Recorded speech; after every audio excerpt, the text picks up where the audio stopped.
Everyone, welcome to my channel Deepak tutorials. हम series चला रहे हैं नवोदय एग्जाम 2023 में मैथमेटिक्स और मेंटल एबिलिटी के वीडियो ऑनलाइन बना के आपको पहुंचा रहे हैं, आप देख रहे हैं। तो इस सीरीज का पार्ट नंबर 6 आप जो है यहाँ पर देख रहे हैं। पार्ट नंबर 6 का जो क्वेश्चन है वो इस प्रकार से है।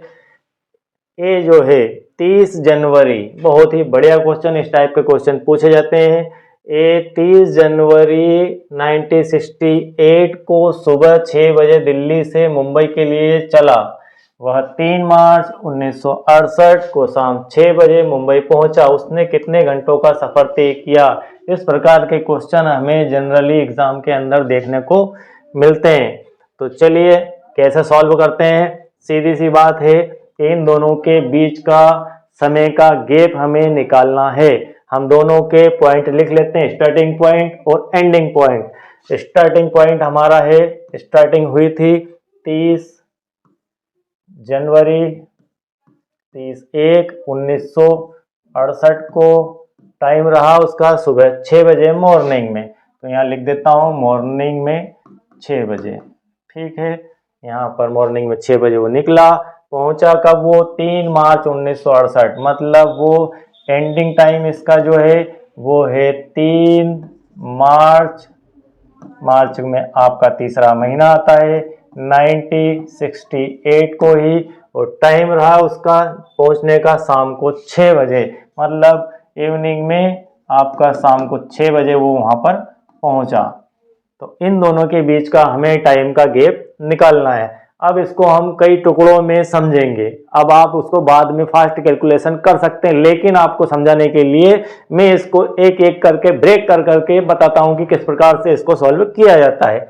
हम सबसे पहले जो जिस डेट में वो निकला है उस डेट के टाइम को कैलकुलेट करते हैं कि अगले दिन, अगली डेट जहां से चालू होती है वो डेट है 30 तारीख को निकला था। 30 जनवरी को शाम को 6 बजे, रात को 12 बजे हम जानते हैं कि डेट बदलती है। तो हम नेक्स्ट डेट तक जो है का टाइम कितना है, मतलब 30 जनवरी का जो फर्स्ट हम ऐड करेंगे वो 30 जनवरी के दिन का, 30 जनवरी के दिन का टाइम है हमारे पास शाम मॉर्निंग में 6 बजे से लेके रात को 12 बजे तक। कितने घंटे होते हैं? 18 घंटे, मतलब 18 आवर तो ये वाले उसने तय किए।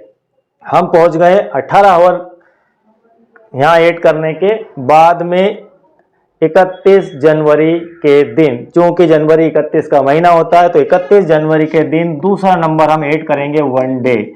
यहाँ पर 1 डे लिख लेते हैं, 1 डे। हम पहुंच गए फरवरी में। अब यहाँ पर हम देखते हैं कि फरवरी में कितने दिन हैं, क्योंकि पूरे फरवरी उसने सफर किया है, पूरा फरवरी उन्होंने सफर किया है। तो पूरे फरवरी में दिन कितने हैं? एक 28 दिन की फरवरी होती है और एक 29 डे की फरवरी होती है। हम देखते हैं कि 1968 जो है वो साल कौन सा है, 29 वाला है या 28 वाला है। तो हम यहाँ पर 4 का भाग लगाते हैं। ये हमारी एक ट्रिक है कि जिस ईयर के अंदर 4 का भाग चला जाता है वह साल लीप ईयर होता है। हम देखते हैं इसके अंदर भाग लगा के 4 का, 4 चुको 16, बचे 3 हो गए 36, 4 9 36, 4 दूना 8, मतलब आप 1968 को अगर 4 से डिवाइड करेंगे तो पूरा पूरा भाग 1968 में 4 से चला जाएगा। इसका अर्थ है कि यहाँ पर ये जो ईयर है वो लीप ईयर है। मतलब आप जो है तीसरी पोजीशन पर लिख सकते हैं कि फरवरी के 29 डे उसने सफर किया है। इसके बाद हम आगे बढ़ते हैं। हमने फरवरी पूरी क्रॉस कर दी। अब चलते हैं मार्च में। मार्च में 3 मार्च के दिन वो पहुंचा, उससे पहले 2 दिन कंप्लीट थे। तो चौथा पॉइंट हमारा रहेगा कि 2 दिन पूरे कंप्लीट, मतलब 2 डे यहाँ पर लिए, 1 मार्च और 2 मार्च। अब 3 मार्च के दिन देखते हैं। 3 मार्च के दिन, 2 मार्च की रात को 12 बजे समय बदला, 3 मार्च हुआ। वहां से लेके वो जब पहुंचा 3 मार्च को शाम को 6 बजे, तब तक का टाइम में कितना गैप है? तो आपको रात को 12 से जोड़िए, शाम को अगले दिन शाम को 6 बजे तक का, तो 12 घंटे तो वो रात से दिन के 12 तक हो गए, फिर शाम को 6 घंटे, कुल मिलाकर यहाँ पर हो गया आपका 18 घंटे फिर से। अब आप इन सबको जोड़ दीजिए।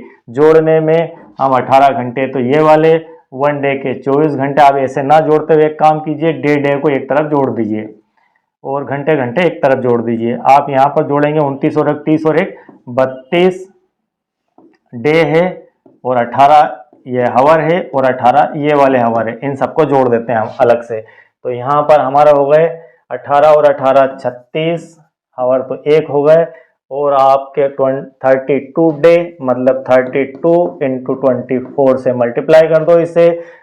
24 दूना 48, 25 4, 24 या 72 और 4 76, 768 घंटे। तो 768 को हम इस फिर से ऐड कर देते हैं, टोटल को मैंने हावर में चेंज कर लिया। आपको जो आंसर दिया रहेगा वो आंसर यदि डे में है तो डे में देना है, हावर में है तो हावर में उसे उस हिसाब से कन्वर्ट कर लेना है। कभी कभी आंसर को आपको डे में भी पूछा जाता है, डे एंड हावर, और कभी कभी हावर में पूछा जाता है।